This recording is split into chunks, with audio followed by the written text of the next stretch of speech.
మరుసటి రోజు తిన్నా కూడా చిక్కబడనటువంటి నా స్టైల్లో బెస్ట్ సేమియా పాయసం చేస్తున్నా. ఇది ఎన్ని గంటలైనా కూడా చిక్కబడకుండా చాలా జ్యూసీగా ఉంటుంది. నా స్టైల్లో ఒకసారి ట్రై చేసి చూడండి.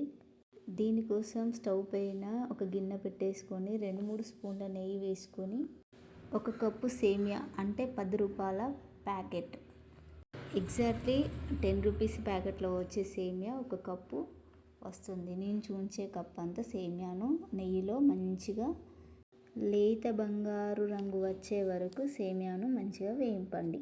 అలా వేయించితేనే సేమియా టేస్ట్ సూపర్ ఉంటుంది. నెయ్యిలో వేయించిన సేమియాను మనం వేరొక గిన్నెలోకి తీసుకోవాలి.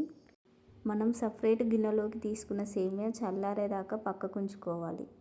మనం సేమియా వేయించిన గిన్నెలోకి 2 కప్పుల నీళ్లు వేసుకోవాలి. 2 కప్పుల చిక్కటి పాలు వేసుకోవాలి.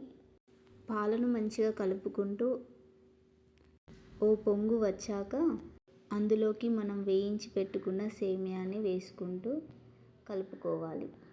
సేమియా బాగా ఉడికిన తర్వాత ఒక 5 నిమిషాలు ఉడుకుతుంది సేమియా. 5 నిమిషాలు ఉడికిన తర్వాత అరకప్పు పంచదారను వేసుకొని బాగా కలుపుకోవాలి.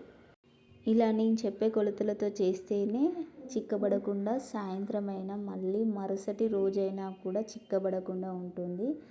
ఇలా ఖచ్చితంగా ట్రై చేయండి. చెప్పే కొలతలతోటి మాత్రం చేస్తేనే సేమియా టేస్ట్ బాగుంటుంది. ఇందులోనే 1/2 టీ స్పూన్ యాలకుల పొడి. యాలకుల పొడి పాలలో ఫ్లేవర్ దిగే వరకు ఒక పొంగు వచ్చే వరకు ఉడికించుకొని స్టవ్ ఆఫ్ చేసుకొని సర్వ్ చేసుకోవడమే. చాలా యమ్మీగా ఉంటుంది. ది బెస్ట్ సేమియా రెసిపీ. Thanks for watching.